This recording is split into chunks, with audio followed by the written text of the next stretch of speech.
ملک سیستان کے رہنے والے سرکار خواجہ غریب نواز آپ کا حلیہ شریف مؤخرین کچھ یوں بیان فرماتے ہیں: سرخ و سفید آنکھیں، دراز قد، موزوں جسم، چوڑے زانے، کشادہ پیشانی، بھری ہوئی سفید داڑھی، لبوں پر رقص کرتا تبسم، لوگوں کو روشن کر دینے والا چہرہ، سبحان اللہ۔ بات کرنے کا انداز نہایت شریف اور پرکشش، ناک، نقشے، چال و ڈھال، وضاقتہ، ہر لحاظ ظاہر و باطن سے حسین، خوبصورت اور جاذب نگاہ تھے۔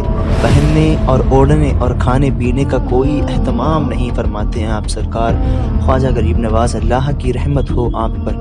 538 ہجری میں ملک سیستان کے علاقے سنجر میں پیدا ہوئے۔ آپ کے والد حضرت سید خواجہ غیاث الدین حسن اور والدہ بی بی ماہ نور، نیک سیرت، حسین صورت، کل کے کل پرہیزگار، دونوں سر سے پاؤں تک سراپا، دونوں حافظ قرآن، سبحان اللہ۔ سید خواجہ غریب نواز کے والد صاحب کے پاس ایک چکی تھی اور ایک باغ تھا، ساتھ ہی آپ حافظ قرآن تھے تو بچوں کو تعلیم بھی دیا کرتے تھے۔ اسی سنجر میں سرکار خواجہ غریب نواز پلے بڑے۔ 11 سال کی عمر شریف میں آپ سرکار خواجہ غریب نواز نے حفظ مکمل کیا اور والد سید محترم سرکار خواجہ غیاث الدین کا سایہ سر سے اٹھ گیا اور کچھ عرصے کے بعد والدہ کا سایہ بھی سر سے اٹھ گیا۔ والد کا مزار مبارک بغداد شریف میں موجود۔ استاذ محترم سرکار خواجہ عثمان ہارونی سے علم حاصل کیا اور بیعت بھی کی اور حضور صلی اللہ تعالی علیہ وسلم کی بشارت پر آپ اجمیر چلے آئے۔ جب آپ اجمیر چلے آئے تو بادشاہ پرتھوی راج چوہان اجمیر کی زمین پر حکومت کرتا تھا۔ اسی موقع پر آپ کی کچھ مشہور کرامتیں ظاہر ہوئیں، جن میں شمار کیا جاتا ہے کہ اسی موقع پر آپ نے انا ساگر کو محض ایک چھوٹے سے پیالے میں لے لیا تھا۔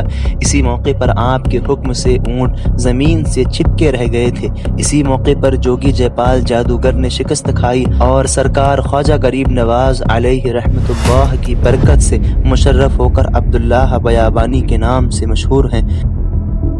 سن 1993 میں سلطان شہاب الدین غوری نے حملہ کیا اور پرتھوی راج چوہان کے تختے کو پلٹ دیا اور زمین میں مسلمانی حکومت قائم کی، اور اس دور میں گمراہی کا دروازہ یکدم بند ہو گیا۔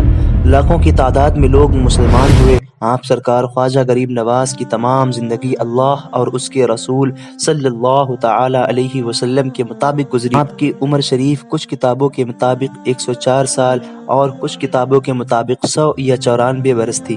سن 1235 6 رجب کو آپ سرکار خواجہ غریب نواز رحمۃ اللہ علیہ کا انتقال ہو گیا۔ آپ کے انتقال کا واقعہ مؤخرین کچھ یوں بتاتے ہیں کہ آپ کے وصال سے ایک رات قبل آپ نماز عشاء ادا کر کے اپنے حجرے میں تشریف لے کر داخل ہو گئے۔ رات بھر آپ کے پاؤں کے پٹکنے کی آوازیں سنتے رہے، جیسا کہ حالت وجد میں روز ہوا کرتا تھا۔ ان خادموں نے سمجھا کہ آپ حالت وجد میں ہیں۔ رات کے آخری حصے میں وہ آوازیں بند ہو گئیں۔ جب صبح کا وقت ہوا تو خادموں نے آپ کے دروازے پر دستک دی، مگر اندر سے کوئی حرکت نہ آئی۔ پھر مجبوراً ان خدام نے دروازہ توڑ ڈالا۔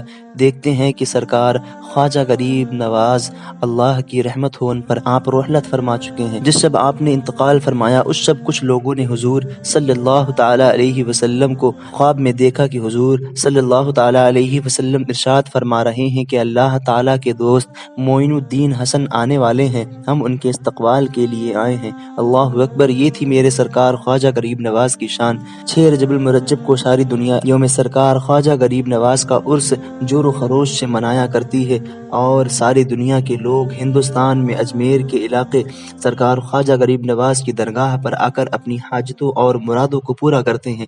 اللہ سے دعا ہے کہ اللہ سرکار خواجہ غریب نواز کے صدقہ طفیل ہماری بھی تمام حاجتوں کو پورا فرمائے۔ تو ناظرین، آج کی اس ویڈیو کا ہم یہیں پر اختتام کرتے ہیں۔ ملتے ہیں اگلے ویڈیو میں، تب تک کے لیے اللہ حافظ۔